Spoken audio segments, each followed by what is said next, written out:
um homem montado em um réptil que aparentava fazer parte do mesmo organismo.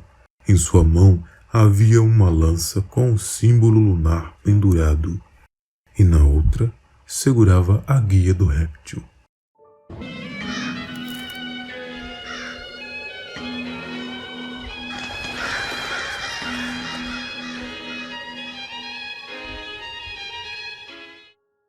Este é um relato enviado por um inscrito. Os nomes citados serão fictícios.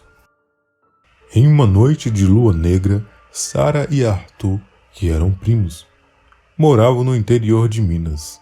O ano era 1978. Os dois tiveram um sonho compartilhado por volta das 3 horas da manhã. Os primos foram dormir depois que a avó de Sara, uma mulher idosa de 85 anos, contou para os dois que, em noites de lua negra, ela ouvia canções vindas da floresta. A letra dessa canção não poderia ser cantada por se tratar de invocações demoníacas. A avó de Sara anotou toda a canção em um papel, com o fim de alertar seus netos do perigo. Não leia em voz alta a frase a seguir: melhor prevenir, nunca se sabe. Os dois primos curiosos tiveram acesso à canção, leram em voz alta e riram, pois nada aconteceu. Pensaram que a idosa já estava senil. Arthur foi para casa logo em seguida. Durante o sono dos dois jovens, uma criatura, essa descrevida anteriormente, apareceu apresentando-se como Salos. Então ele disse: fui chamado por vocês. Agora estou aqui para começarmos o nosso acordo. Ambos, Arthur e Sara, olharam um para o outro sem saber o que de fato estava acontecendo. O lugar tinha um mar de morte. Ali era árido e frio, algo totalmente sem vida. Se assemelhava a um pântano, porém o ambiente era todo acinzentado. Haviam lagos, mas a água era parada e exalava um odor de animal em decomposição com enxofre. O ser que se apresentava diante deles era um homem trajando vestes de montaria, porém com uma coroa acima da cabeça. Era bonito e elegante, se assemelhava a um rei. Sua presença serena e aparência não condizia com aquele lugar assombroso. Então Salos disse: sejam bem-vindos ao jogo. Vocês não percebem, mas estão dormindo em suas camas nesse exato momento. E estão aqui nesta dimensão por terem se envolvido com um desconhecido. Filhos de Eva estão sempre comendo o fruto proibido. Supostamente nunca ouviram o ditado em que a curiosidade matou o gato. Estou aqui porque fui invocado para ajudá-los a triunfar. E dar-lhes muita sedução, paixões e dinheiro. O que desejares nessa vida, eu lhes darei. Coisas que jamais pensaram em conquistar em toda a sua vida. E principalmente o homem ou a mulher que desejarem acima da terra. Sara, um pouco assustada, perguntou se poderia sair daquele lugar terrível. Ele mandou que os dois piscassem os olhos simultaneamente, e ambos abriram os olhos em outro lugar.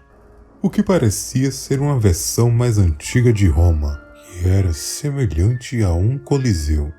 Inacreditável, ela disse, demonstrando estar maravilhada com aquilo, e perguntou: como você fez isso? Quem é você? Você é o diabo?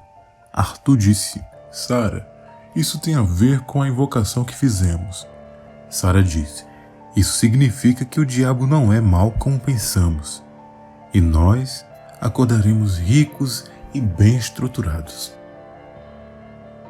Aquele homem os levou a conhecer os lugares mais belos do mundo. Vislumbraram as delícias da vida noturna, as paisagens mais belas do mundo, o luxo, a fama e todo o conforto e glória que um humano poderia ter em sua vida. Arthur perguntou como poderia ter aquilo. Então, Salos disse: calma, chegaremos lá. Então eles voltaram novamente para o Coliseu Romano no período da Inquisição Romana. Por que estamos aqui novamente? Questionou Arthur. Salos respondeu: Jovem almas, vivi muito tempo entre vocês neste lugar. Chama-se o Coliseu. Aqui houveram muitos combates e lutas entre os gladiadores e também entre pessoas e feras selvagens. Presenciei a morte de muitos cristãos sendo devorados por leões. O que quer dizer com isso? Estou apreensiva e desejo acordar, disse Sara. Todos, vocês acordaram no mundo espiritual. Nesse momento, Arthur e Sara se desesperaram e começaram a chorar, pedindo para sair daquele lugar. Então, levados ao centro do Coliseu, uma multidão os assiste. Salos disse: por manipularem forças desconhecidas e desobedecerem os mais velhos, por não terem uma vida cristã, vieram parar em minhas mãos. E sinto lhe dizer, mas somente um de vocês poderá escapar deste lugar. Agora posso apresentar-me formalmente. Eu sou Salos, um grande duque do inferno, comando 30.000 legiões de demônios, os quais deixarei alguns encarregados de brincar com um de vocês noite e dia.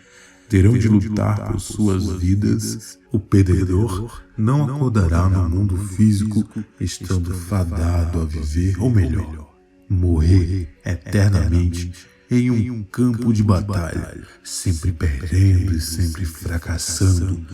Usarei para treinar os meus demônios. Não, por favor, pare com isso, disse Arthur com um tom muito assustado. E agora, Arthur, o que vamos fazer? Logo em seguida, sem perder tempo, Salos fala com os dois jovens. Demônios não são criaturas bobas, sua garota medíocre. Fomos anjos e hoje somos reis e duques do inferno.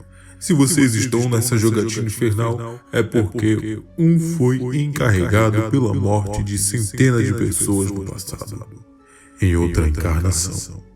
E o outro ficou apenas assistindo às torturas.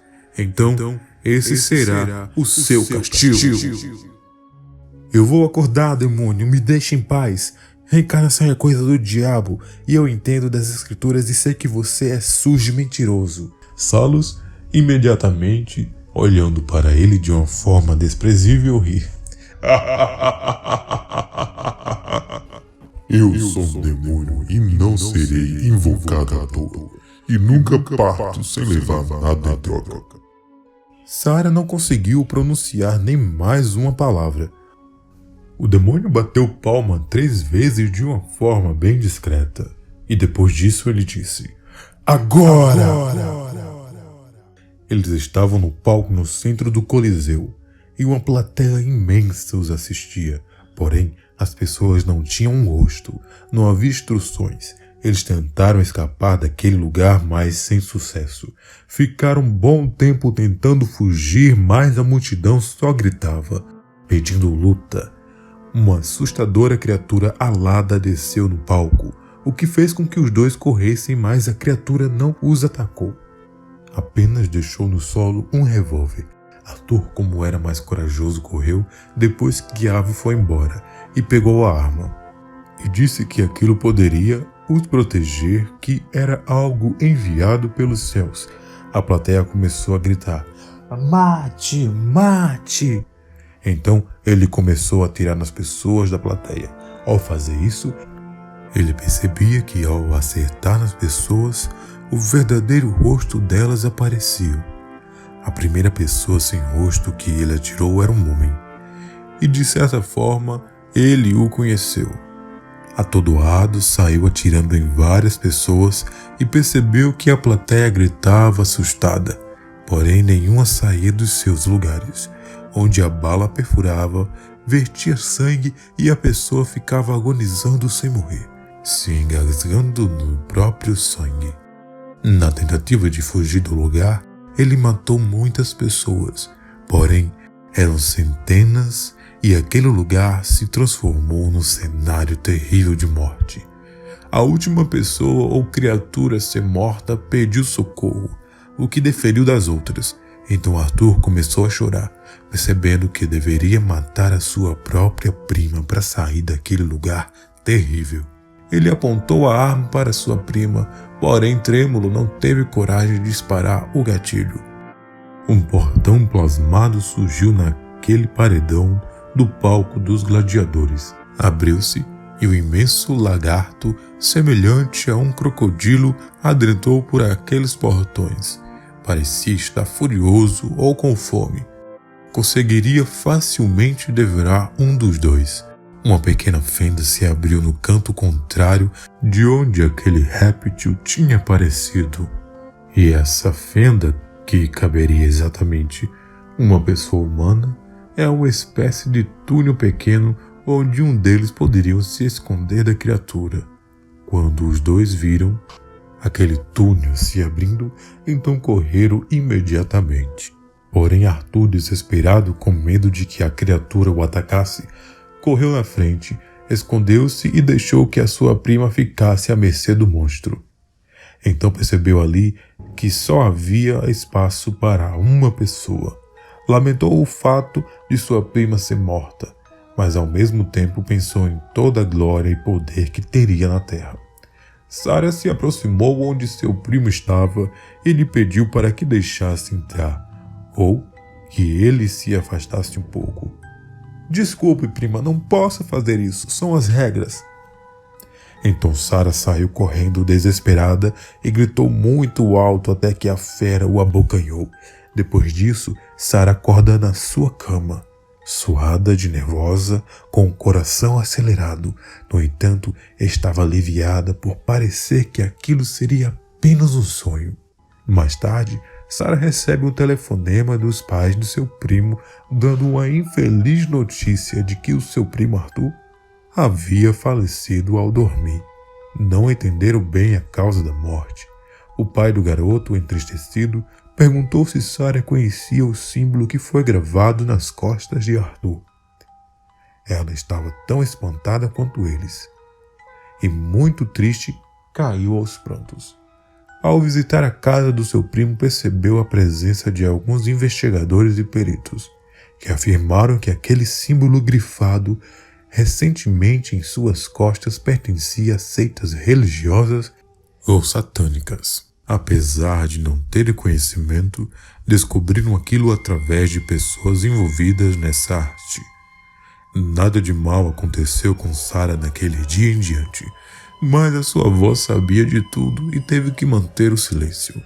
Na mesma noite, saindo para um passeio para esquecer um pouco os problemas, visto que sabia que o seu primo estava sendo torturado naquele exato momento, preso em um pesadelo sem fim, acabou conhecendo um homem muito simpático durante a sua trilha. Rapidamente, os dois evoluíram para um relacionamento.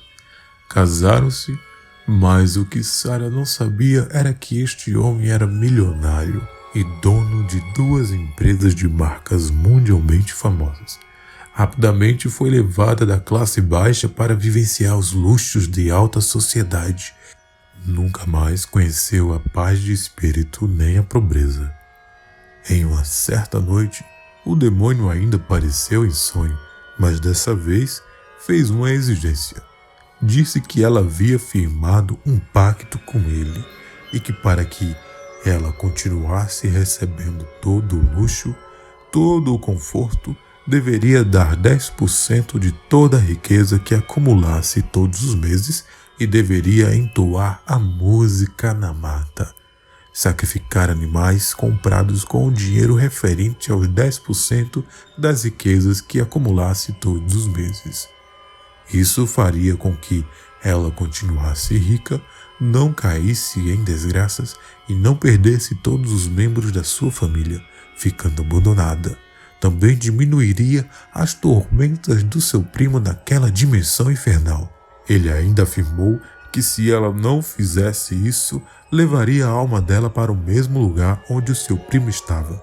O próprio demônio lhe disse que daria as instruções todos os meses na lua certa, no dia certo, e apresentaria os símbolos certos que deveriam utilizar, pois ela agora havia se tornado sua escrava em vida. As oferendas serviam para alimentar os seus demônios e também o seu poder infernal. Que essa história sirva de lição para todos nós. Não devemos ler aquilo que não entendemos.